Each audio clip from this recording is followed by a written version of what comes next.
that I think that maybe if somebody in the senator's office sees this, that he might go ahead and take care of the individuals who are coming now out of Iraq and who have served.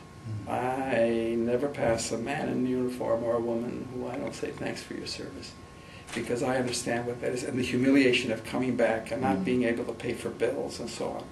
Because my wife and I,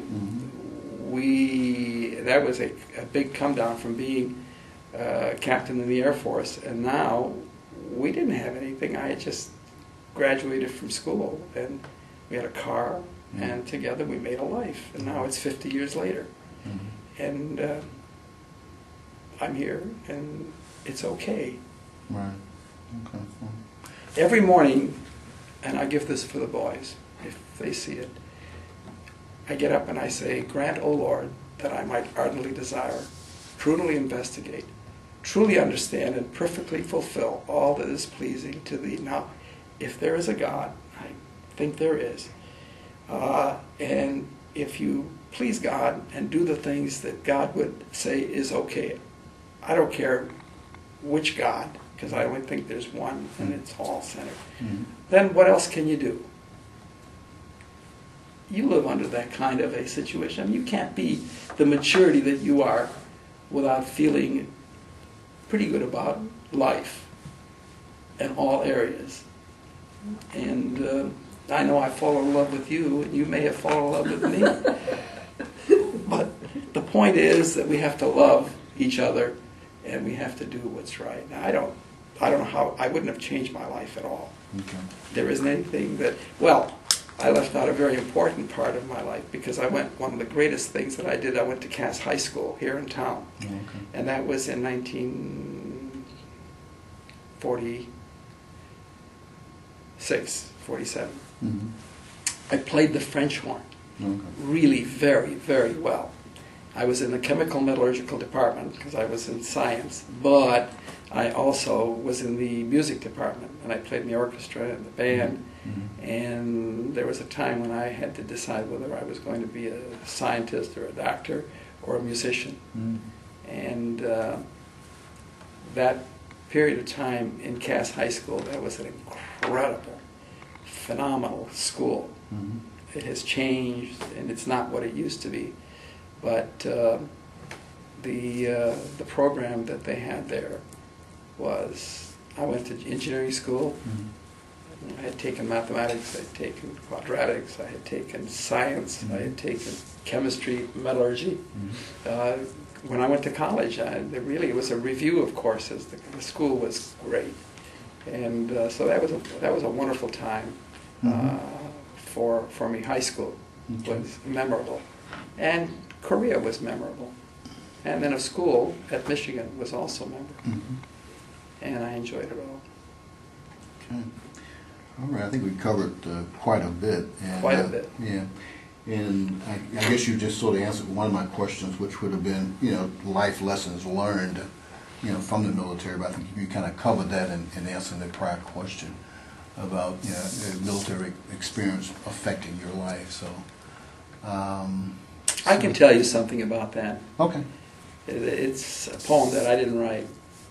Isn't it strange that princes and kings and clowns who caper in circus rings and common folk like you and me work to make up eternity, to which he's given a bag of tools, a shapeless mass, and a book of rules, that each must fashion ere life is flown a stumbling block or a stepping stone. And we have to decide what we're going to be, something over which people stumble or something onto which they step and to raise themselves. And my feeling is that I'd like to be a stepping stone for as many people as I can possibly be. And I hope that this interview has been of some value to you.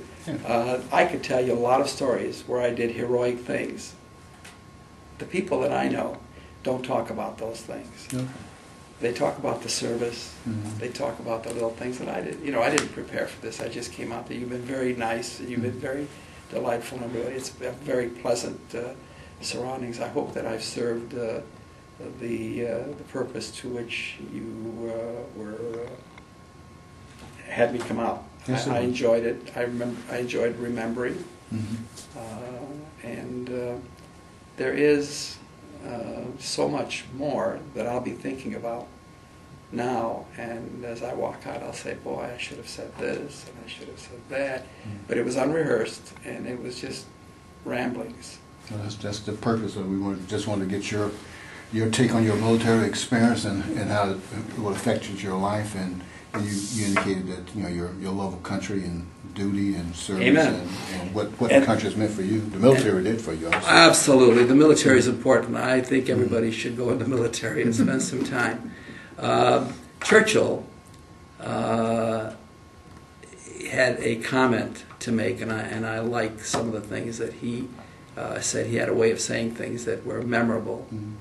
And he said, in every man's life there comes a time when he is called upon to do a very special thing for which he is uniquely qualified.